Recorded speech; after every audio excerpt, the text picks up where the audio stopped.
নবী করিম সাল্লাল্লাহু আলাইহি সাল্লাম বলেন, নারীদেরকে বানানো হয়েছে এই যে পাঁজরের যে বাঁকা হাড্ডি দিয়া। এই কারণে স্বভাবের ভিতরে একটু বক্রতা আছে।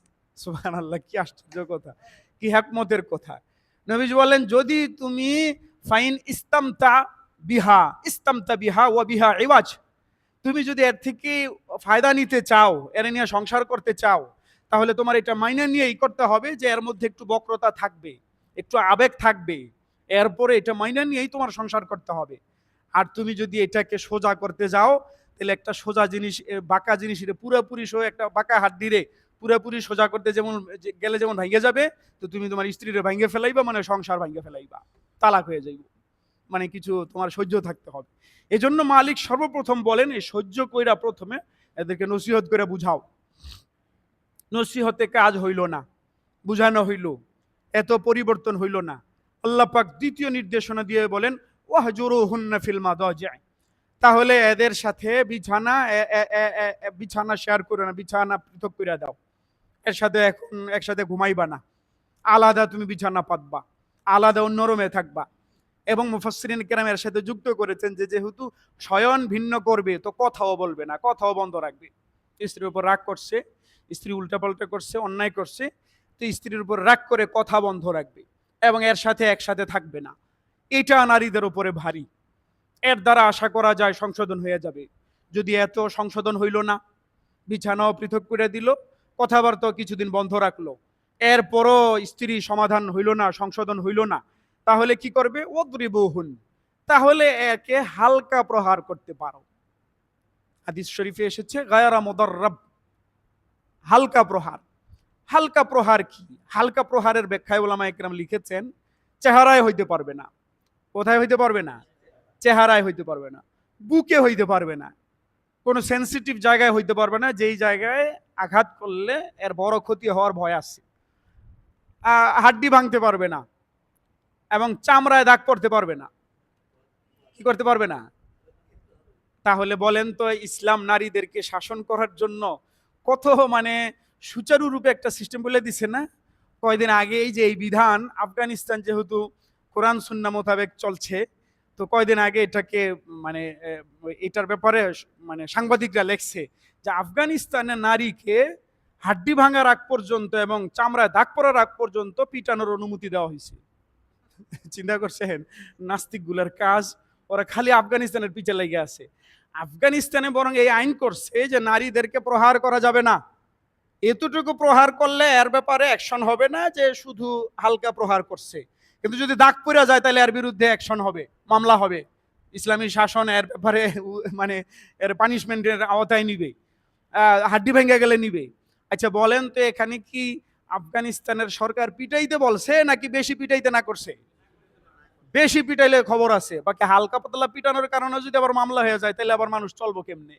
এই জন্য বলছে যে এমন পিটি দেওয়া যাবে না যে দাগ পড়ে যায়। কিন্তু এই দেশের মিডিয়ার সন্ত্রাসগুলো লেখছে যে আফগানিস্তানে হাড্ডি ভেঙে যাওয়ার আগ পর্যন্ত পিটাইয়ের অনুমতি দেওয়া হয়েছে। কি আশ্চর্য কথা! তাহলে স্ত্রীকে শাসন করতে গিয়া ৩ নাম্বার স্টেপে, কয় নাম্বার পর্যায়ে? ৩ নাম্বার পর্যায়ে গিয়ে হালকা পাতলা প্রহার করা যাবে, দাগ পড়ে না, কোনো সেন্সিটিভ জায়গায় না, হাড্ডি ভাঙে না, এতটুকু হালকা প্রহার করবে। এটা শুনে অনেক মানুষ হাসছে, এটার কারণ আমি বলে দিই। এই হাসার কারণ হইল, বহু ফ্যামিলিতে অনেকে তো নিজেই জড়িত, অনেকে দেখছে যে এমন হালকা মাইর তো কেউ দেয় না, এর আগেই তো ইচ্ছা মতন মারে, মানে মাইরা মুরায় লুলায়, মানে লাঠি দিয়ে মারে, বাঁশ দিয়ে মারে, ঘুষায়, যেমনে যা পায় অমনি মারে। বা এগুলো জ্বালা করতেছে, এরা কোনো মানে সম্ভ্রান্ত মানুষও না, কোনো জ্ঞানী মানুষও না, শিক্ষিত মানুষও না, আদর্শ মুসলিমও না, এগুলো ফাসেক, এগুলা মানে মূর্খ, অসভ্য, অভদ্র, ওদেরটা তো আর কোনো দলিল না। ইসলাম বলেছে নারীকে তুমি মারতে পারবা না, নামাজ না পড়লে, ফরজ বিধান লঙ্ঘন করলে, পর্দা না করলে, এই যে নাফরমানি করলে, তাহলে হালকা পাতলা প্রহার করতে পারবা। এই হালকা পাতলা প্রহার এটাও ৩ নম্বর স্তরে, এর আগে আরো ২টা আছে, বুঝাও। ২ নম্বরের নসিহত করো, এরপরে এর সাথে কথা বন্ধ রাখো, বিছানা আলাগ করো। এতেও যদি না হয়, মালিক সামনে বলেন ফাইনা তুআনাকুম ফালা তাবগু আলাইহিন্না সাবিলা, এতটুকু করার পরে নারীরা যদি তোমাদের অনুসরণ করা শুরু করছে, অবাধ্যতা দূর হয়ে গেছে, তোমাদের মান্য হয়ে গেছে, তোমাদেরকে মান্য করে, তাহলে আর এদের ব্যাপারে অন্য কোনো চিন্তা তোমরা করো না। ইন্নাল্লাহ কানা আলিয়ান কাবীরা, নিজেকে বড় মনে করো না, আল্লাহ তাআলা সুউচ্চ, আল্লাহ তাআলা বড়, আল্লাহকে ভয় করবা। এরপরও যদি সমাধান হইল না, সমাধান হইলে তো কোনো সমস্যা নাই, এরপরও সমাধান হইল না, হালকা পাতলা প্রহারের পরও সমাধান হইল না, মালিক সামনে বলেন ফাইন খিফতুম শিকাকা বাইনিহিমা ফাবআসু হাকামান মিন আহলিহি ওয়া হাকামান মিন আহলিহা। যদি এত আগের তিনটা স্টেপও সমাধান হইল না, তাহলে চতুর্থ নম্বরে এক কাজ করবা, স্বামীর বাড়ি থেকে সালিশ যাবে, আবার স্ত্রীর বাড়ি থেকেও সালিশ যাবে, বসবে, তৃতীয় পক্ষ বসবে, স্বামীর বাড়ি থেকে কয়েকজন, স্ত্রীর বাড়ি থেকে কয়েকজন, এরা বসে বিষয়টাকে মীমাংসার চেষ্টা করবে। এরা মেয়ের বাড়ির যে যারা মাতবর, এরা মেয়েকে বোঝানোর চেষ্টা করবে, এরা শাসন করার লাগলে শাসন করবে, একটু মানে চাপ সৃষ্টি করা লাগলে চাপ সৃষ্টি করবে। ছেলের বাড়ির যারা মাতবর, ছেলেকে এইভাবে শাসন করার চেষ্টা করবে, এইভাবে মীমাংসা করার চেষ্টা করবে। এই চারটা স্তরে যদি ব্যর্থ হয়ে যায় পরিবার, চার স্তরের মাধ্যমেও যখন কোনো সমাধান না হবে, এরপরে ইসলামের বিধান হলে এখন তালাক দিতে পারবে। কি করতে পারবে? এখন তালাক দিতে পারবে। তাহলে বলেন তো, আমাদের সমাজে যে এই যে ধৈর্যই হুটহাট তালাক দেয়, এর আগে এই 4 স্টেপ কেউ ফলো করে? এই জন্য আমাদের সংসারগুলো জাহান্নামের টুকরা হয়ে গেছে, জাহান্নাম। এই 4টা স্টেপ ফলো করতে হবে। 4টা স্টেপের পরেও যদি সমাধান না হয়েছে, তাহলে তালাক দিতে পারবে। তালাকের ক্ষেত্রে আবার এখন বিধান কি? মূর্খ মানুষরা তালাক দিতে গিয়া তালাক বলতেই থাকে, মানে একটা রোস্তম হয়ে গেছে। ঘরের একটা অবলা নারীরে তালাক দিতে পারে নিজের একটা বিশাল কিছু একটা মনে করতেছে, এই জন্য তালাকের পর তালাক, তালাকের পর তালাক দিতে থাকে। বরং কিছু বেউকুফ তো শুনছি এমন কয়, তোরও তালাক দিলাম, তোর মারে শুদ্ধ তালাক দিলাম। মানে ও একটা জোর দেখাইলো, একটা রোস্তম, ও একটা মানে বীর পুরুষ। ঘরের একটা অবলা নারীর সাথে এই বীর পুরুষগিরি দেখায় তোমার কি লাভ হইলো? পারলে তুমি সমাজের মধ্যে কিছু একটা দেখাও, পারলে তুমি ওই সন্ত্রাসদের বিরুদ্ধে কিছু একটা করে দেখাও, পারলে যারা সামাজিক খারাপ কাজ করতেছে, মাদকাসক্ত মাদক ব্যবসায়ী, এদের বিরুদ্ধে কিছু একটা করে দেখাও। না, ওই জায়গায় গিয়ে কিচ্ছু কইতে পারে না, 10 জনের সামনে দাঁড়ায় কথা কইতে পারে না, 10 জনের মধ্যে গেলে ভালো করে কথা কইতে পারে, কিন্তু বাড়িতে গেলে একটা মানে বিশাল একটা কিছু, মানে প্রেসিডেন্ট সে, নারীরে যা ইচ্ছা তা ব্যবহার করছে। না, ইসলামের বিধান হইল 4 স্টেপও যখন সমাধান না হবে তালাক দিতে পারবা, তবে শুধুমাত্র একটা তালাক। কয়টা তালাক? এখানেও শর্ত আছে, যখন তখন একটা তালাক দিতে পারবে না।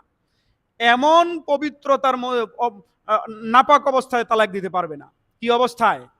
নাপাক। স্ত্রীরা যখন ঋতু চলে, ঋতুবর্তী অবস্থায় স্ত্রীকে তালাক দেওয়া জায়েজ নাই। তালাক দিলে তালাক হয়ে যায়, কিন্তু তালাক দিলে তার একটা মারাত্মক গুনাহ হয়, কবিরা গুনাহ হয়, দিতে পারবে না। 2 নম্বর, ঋতু পরবর্তী পবিত্রতার মধ্যে তালাক দিতে পারবে, কিন্তু ওই পবিত্রতা এমন হইতে হবে যে এই পবিত্রতায় এখনো স্ত্রীর সাথে একসাথে ছিল না। যদি একসাথে থাকার পরে তালাক দিয়ে দেয়, তাহলে বলা হবে বেউকুফে নিজের জরুরত পুরা করছে, এখন আর বিবি মজা লাগে না, এখন তালাক দিয়ে দিচ্ছে। জরুরত পুরা করার আগে তালাক দিতে হবে, তাহলে বুঝা যাবে যে হ্যাঁ তোমার আসলেই প্রয়োজন, এই বিবিরে দিয়ে তোমার চলতেছে না। তুমি যদি আগে প্রয়োজন পুরা করে লাও বেলাজার মতন, এরপরে তালাক দিতেছো, তাহলে বুঝা গেল বিবিও তোমার দরকার আছে, এরপরে তোমার এখন মজা লাগে না দেখে তালাক দিয়ে দিছো। তাহলে দেখেন তো ইসলাম কত সুন্দর করে নিয়ম করে দিছে। পবিত্রতার মধ্যে হইতে হবে এমন পবিত্রতা, যেই পবিত্রতা স্ত্রীর সাথে মেলামেশা করে নাই, ওই পবিত্রতা শুধু একটা তালাক দিলে বাস, একটা তালাক যথেষ্ট। একটা তালাক দিলেই এখন এমন অবস্থা, স্ত্রী যদি সংশোধন হয়ে যায়, তাহলে তোমার 3 বার স্ত্রীর ঋতু হওয়া পর্যন্ত সুযোগ থাকবে। 3 বার, নতুন করে বিয়াহ করার লাগবে না। 3 বার ঋতু হওয়ার আগে আগে স্ত্রী যদি সংশোধন হয়ে যায়, তাহলে স্ত্রীর ফেরত নিয়ে নেওয়া যাবে। শুধু মৌখিক ভাবে বললেই চলবে, আমি তোমার ফেরত নিলাম। অথবা মৌখিক ভাবে বলতে যদি লজ্জা লাগে, তাহলে স্ত্রীর এমনিতেই মানে আদর যত্ন করলে, স্ত্রীর হাতে ধরে টান দিলে, স্ত্রীর কাছে আনলেই বাস হয়ে যাবে, মুখ দিয়েও কিচ্ছু বলা লাগবে না। সুবহানাল্লাহ কোন না? কত সহজ এবং সুন্দর করে দিছে না ইসলাম? হ্যাঁ, 4টা স্টেপে সমাধান হয় নাই, এরপরে এমন পবিত্রতা, যেই পবিত্রতা মেলামেশা করো নাই, ওই পবিত্রতায় শুধুমাত্র একটা তালাক দিবা। এই এক তালাকের পরে 3 বার স্ত্রীর ঋতু হওয়া পর্যন্ত তোমার জন্য সুযোগ আছে। স্ত্রী যদি তওবা করে, ঠিক হয়ে যায়, তোমার কাছে মাফ চায়, তাহলে তুমি মৌখিকভাবে ফেরত নিলেও চলবে, আচরণগতভাবে ফেরত নিলেই চলবে, স্বামী সুলভ আচরণ করলেই চলবে। তাহলে আর 2 নম্বর বা 3 নম্বর তালাক দেওয়ার দরকার আছে? এইভাবে যদি তুমি আবার স্ত্রীর উপর সন্তুষ্ট হইলা, বুঝতে পারলে আর নিয়ে চলা যাবে, তাহলে এই 3বার ঋতু হওয়ার আগে, 3য় ঋতু শেষ হওয়ার আগে আগে ফেরত নিয়ে নিলা, মৌখিকভাবে বা আচরণগত, তো চলতে থাকলো। আবারও যদি এমন ভুল করে, তাহলে আবারও এমন স্টেপ ফলো করে আবার ওরকম অবস্থায় দিবে তালাক 2টা। এরপরও যদি করে, এরপরে 3য় নাম্বারে গিয়ে একটা তালাক দিয়ে দিবা, 3য় তালাক শেষ, আর এই বিবিরে নিয়ে আর খাওয়া যাবে না। এখন দেখেন, যেটা একবারে লাস্টের অস্ত্র, ওই অস্ত্ররে আমাদের সমাজে প্রথমে ব্যবহার করতেছে। ধরেন একটা লোক অন্যায় করলে, অন্যায়ের শাস্তি কয়েকভাবে হইতে পারে। একটা লোক অন্যায় করছে, এর একটা শাস্তি হলে আর কিছু বকাঝকা করে দেওয়া, বকাঝকা করে দিলে সমাধান হয়ে যাওয়া, অনেক সময় সংশোধন। 2য় নাম্বার স্টেপ হইলে আরে কিছু মারধর করে দেওয়া, একটু পিটি দেওয়া, পিটি দিলে সংশোধন হয়ে গেল। 3 নম্বর স্টেপ হইলে আরে জবাই করে দেওয়া, মাইরা ফেলানো। এবার বলেন, কেউ যদি মাইরা ফেলাইয়া কান দেও যে আমি ভুলে রাগের মাথায় মাইরা ফেলাইছি, তাইলে কি আর জীবিত হবে? না না, আল্লাহ যেহেতু রাগের মাথায় মাইরা লাইছে, আরেকবার একটু জীবিত করা যায় না? করা যাবে? জীবিত হবে না, আল্লাহ পাক জীবিত করবেন না। ঠিক একইভাবে এই যে 3টা তালাক দেওয়ার তো দরকার ছিল, প্রয়োজন পড়লে 4টে স্টেপ ফলো করে, বিজ্ঞ মুফতিদের সাথে পরামর্শ করে একটা তালাক দেওয়ার দরকার ছিল। কিন্তু না, 3টা দিতেছে, একসাথে দিয়ে দিতেছে, দিয়ে দিয়ে আবার নিয়ে খাবে। খাওয়ার জন্য এখন বলতেছে, হুজুর রাগের মাথায় তালাক দিছি। শুনছি রাগের মাথায় তালাক দিলে বলে তালাক হয় না। আমার কাছে যে এটা জিজ্ঞেস করে, আমি জিজ্ঞেস করি, ভাই তাহলে খুশির মাথায় তালাক দেয় কে? তালাক জিনিসটাই তো রাগের মাথায় নাকি?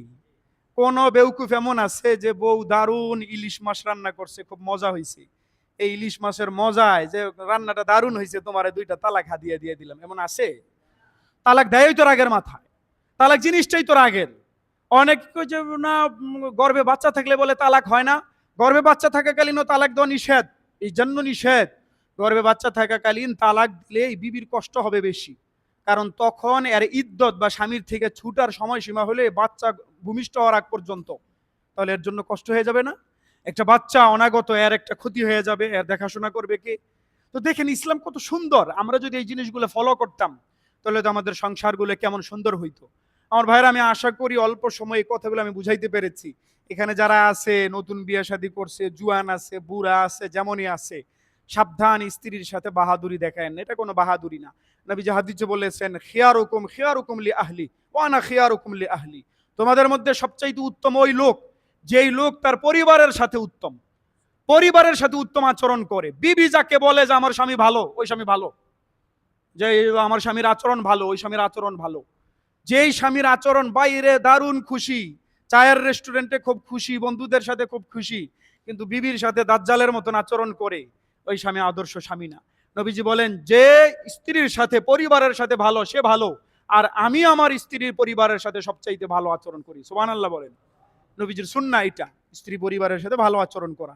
আল্লাহ তাআলা আমাদের সবাইকে হেফাজত করেন, আমিন। তালাকের বিষয়ে সাবধান। আরেকটা হাদিস শুনে শেষ করছে। হাদিসে এসছে, আবগাদুল হালালি ইলাল্লাহি আত-তালাকু। যেই জিনিস করা যাবে, দরকার পড়লে করতে পারবা, কিন্তু এরপরও আল্লাহ তাআলার কাছে সবচাইতে ঘৃণিত, নিকৃষ্ট, আল্লাহ যেটারে অত্যন্ত বিদ্বেষ রাখেন, যেটার প্রতি ঘৃণা করেন, সেটার নাম হলো তালাক। পারত পক্ষে তালাক দিতে নাই। একটা তালাকে শুধুমাত্র স্বামী স্ত্রীর ক্ষতি হয় এমন না, সবচাইতে বেশি ক্ষতি হয় বাচ্চা কাচ্চাদের। ছোট ছোট বাচ্চা কাচ্চারা, এদের ভবিষ্যৎ পুরো ধ্বংস হয়ে যায়। এজন্য বাচ্চা কাচ্চাদের দিকে তাকায় হলে এগুলা ফলো করতে হবে। আর 3 তালাক দিয়া পরে আবার মাতবর্গ ম্যানেজ টেনেজ কইরা যারা যারা সংসার করে, আজীবন জিনা করে। আর এই যাবতীয় জিনা এদেরও গুনাহ হয়, যে মাতবররা টাকা খায়া মিলাই দেয়, এদেরও এই গুনাহ হয়। কত মারাত্মক বিষয় না? আল্লাহ আমাদের সবাইকে হেফাজত করেন, আমিন বলবো। ওয়া সাল্লাল্লাহু তাআলা আলা খায়রি খালকি মুহাম্মদ।